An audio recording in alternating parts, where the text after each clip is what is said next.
Sasampahan po ng reklamo ni Senadora Risa Ontiveros sa NBI ang mga nasa likod ng video ni Michael Maurilio alias Rene na nagsabing tinakot at binayaran umano siya ng senadora para akusahan si Pastor Apollo Kibuloy at mga Duterte.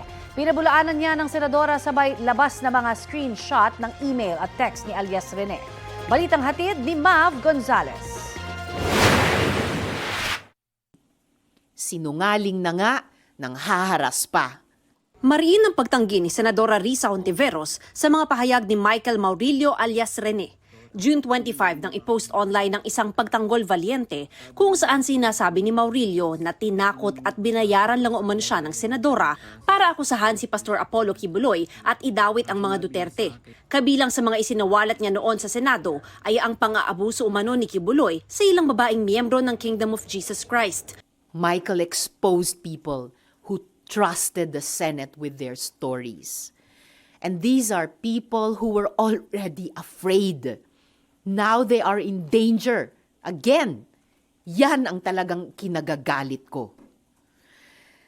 Hindi lang ito paninira.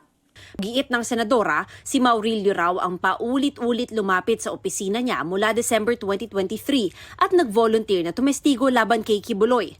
Naglabas pa siya ng mga screenshot ng email at text bilang resibo. Siya mismo ang gumawa at nagbigay sa aking opisina.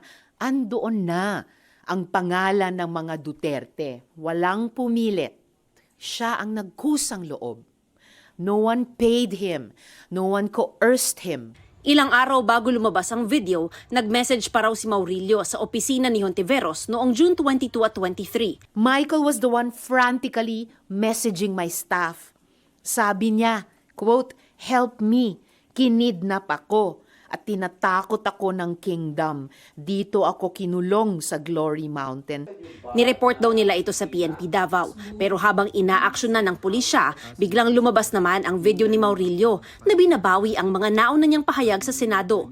Ayon kay Ontiveros, hindi niya alam kung sino ang nasa likod ng video. Pero ang turing niya rito, Witness tampering, fake news, psychological warfare. This isn't just an attack on my office. This is an attack on truth-telling. hindi rin aniya nito napahina, kundi lalo pang napalakas ang findings ng Senate Committee on Women and Children laban kay Kibuloy. Hindi lamang si Michael ang testigo, maalala po natin 14 sila ni hindi siya ang star witness. At yung iba sa 13 pang witness na yon ay nag-reach out na sa opisina ko para sabihing handa nilang patunayan. Sabihin muli na sila'y nagtestigo ng malaya at hindi sila binayaran. Ayon kay Ontiveros, sa Miyerkules ay magsasampa sila ng reklamo sa National Bureau of Investigation o NBI laban sa mga nasa likod ng video, kabilang na si Maurilio. Pinag-aaralan din niya ang pagsasampa ng kasong kriminal. Hinihingan pa namin ng komento ang kampo ni Kibuloy at Duterte. Mav Gonzalez nagbabalita para sa GMA Integrated News.